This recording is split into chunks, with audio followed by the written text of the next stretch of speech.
आज हमारे Friday kids zone के बच्चे एक छोटा सा ड्रामा प्रस्तुत करने जा रहे हैं जो कि क्विक तैयारी में किया है। हो सकता है आगे जाके वो और अच्छे से परफॉर्म करेंगे, बट आज के लिए वो कुछ एक मैसेज कन्वे करना चाहते हैं जो हम सब भक्त लोग तिलक लगाते हैं, उसकी महिमा भी इस ड्रामा के माध्यम से हमें पता चलती है। एक बार की बात होती है, नारद मुनि जो है ना भ्रमण कर रहे होते हैं और एक मिनट साइड में भी नारद मुनि जो है भ्रमण कर रहे होते हैं और सोच में पड़ते हैं कि भगवान कृष्ण के तो अनेक भक्त हैं, तो इन सभी भक्तों में सर्वश्रेष्ठ भक्त कौन है? वो सोच ही रहे होते हैं। फिर उनका दिमाग में ऐसे ख्याल आता है, मुझे लगता है मेरा ये कन्फ्यूजन जो है ये भगवान कृष्ण ही दूर कर सकते हैं, तो क्यों ना मैं द्वारका चला जाऊं करके वो द्वारका की ओर प्रस्थान करते हैं। चलिए, अभी है सीन 1, द्वारका का सीन। और हमारे श्लोक प्रभु हैं जो नारद मुनि हैं, जो द्वारका की ओर जा रहे हैं।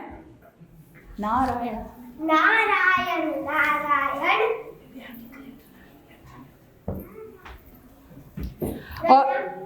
और वो रानियां जो है, भगवान की रानियां जो है वहां का द्वार खोलती हैं, नारद मुनि को आमंत्रण करते हैं। प्रणाम प्रभु, कैसे आना हुआ? क्या मैं कृष्णा को मिल सकता हूँ? हाँ, पर उनके सिर में बहुत दर्द है।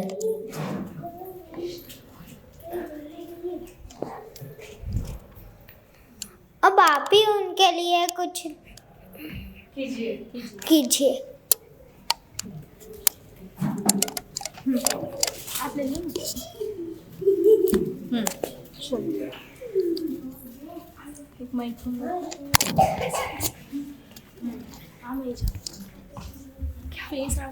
क्या हुआ प्रभु? मुझे सिर पर बहुत दर्द है। तुम कोई औषधि? तो मैं क्या कर सकता हूँ आपके लिए? तुम कोई औषधि ढूंढ के लाओ। कौन सी औषधि? मैंने तो अभी लाई। मुझे किसी के चरण की धूली मिल जाए तो मुझे सर दर्द चला जाएगा। बस इतनी सी बात। मैं यूं गया और यूं आया।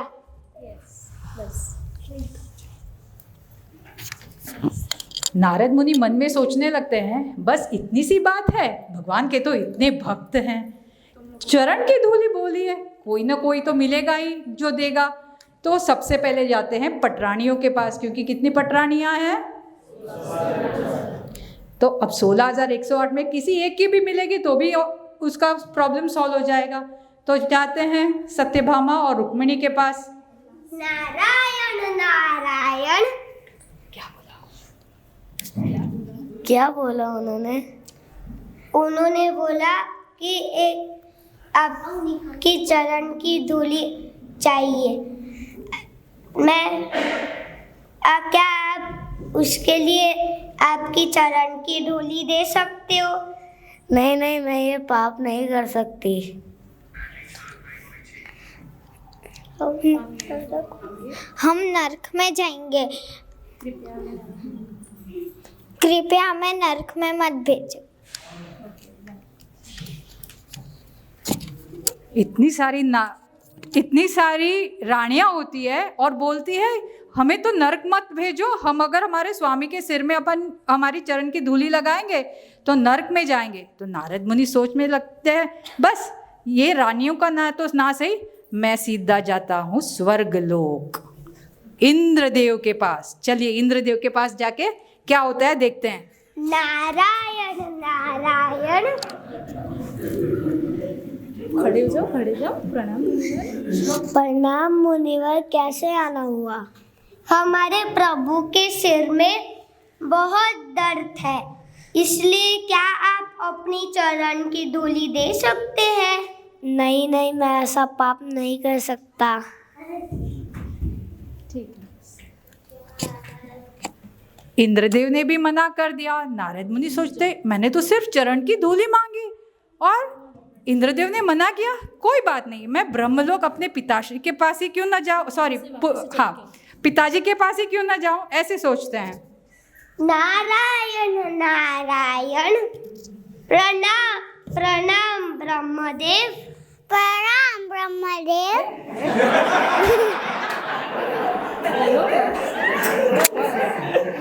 क्या हुआ? हमारे प्रभु के सिर में बहुत दर्द है, इसलिए क्या आप आपकी चरण की धूली दे सकते हैं? नहीं दे सकते।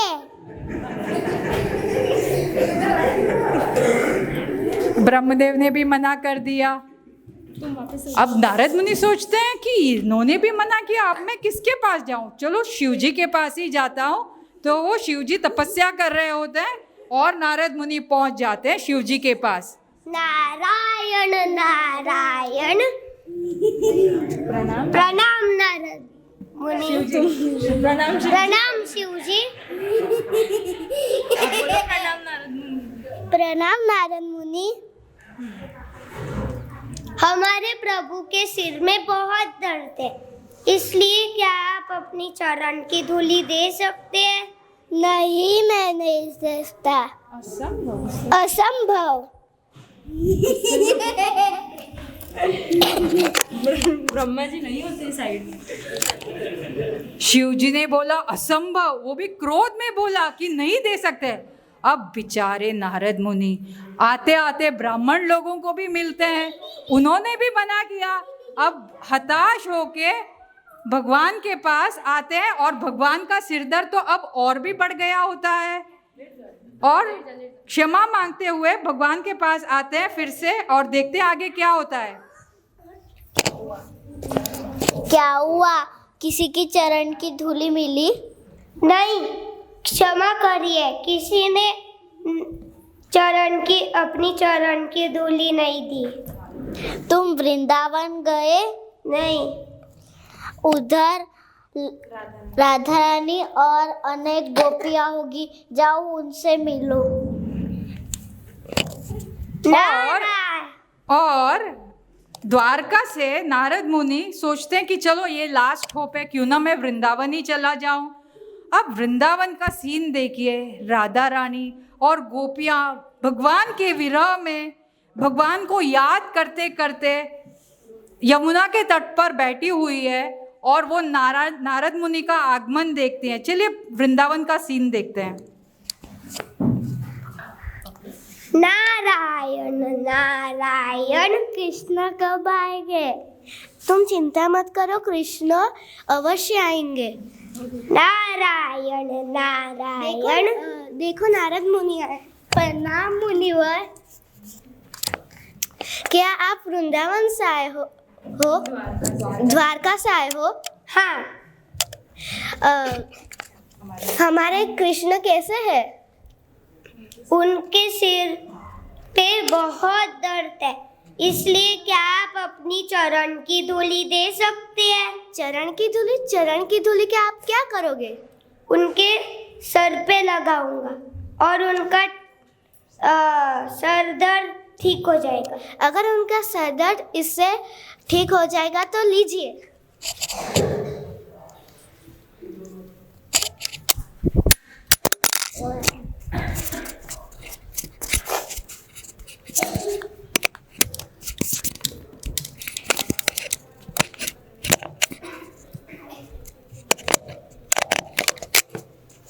और इस प्रकार जो राधा रानी और गोपियां होती है भर भर के अपनी चरण की धूली देते हैं। और नारद मुनि उनको पूछते हैं, क्या पूछते हैं नारद मुनि? क्या आपको भय नहीं लगता कि आप नरक में जाओगे? हमारे कृष्ण के लिए हमें 1000 बार भी नरक में जाना पड़े तो हमें स्वीकार है।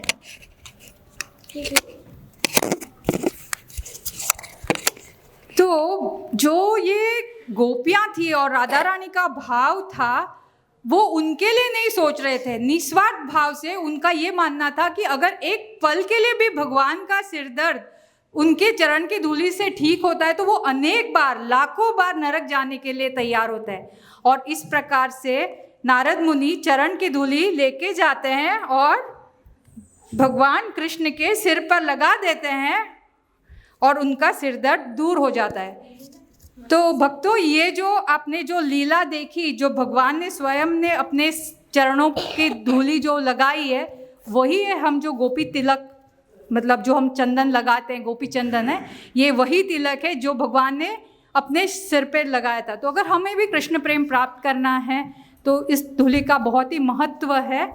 तो ये बच्चों ने अभी इंस्टेंट एक बार सुना और करने की कोशिश की, इसीलिए थोड़ी बहुत त्रुटियां हो गई है।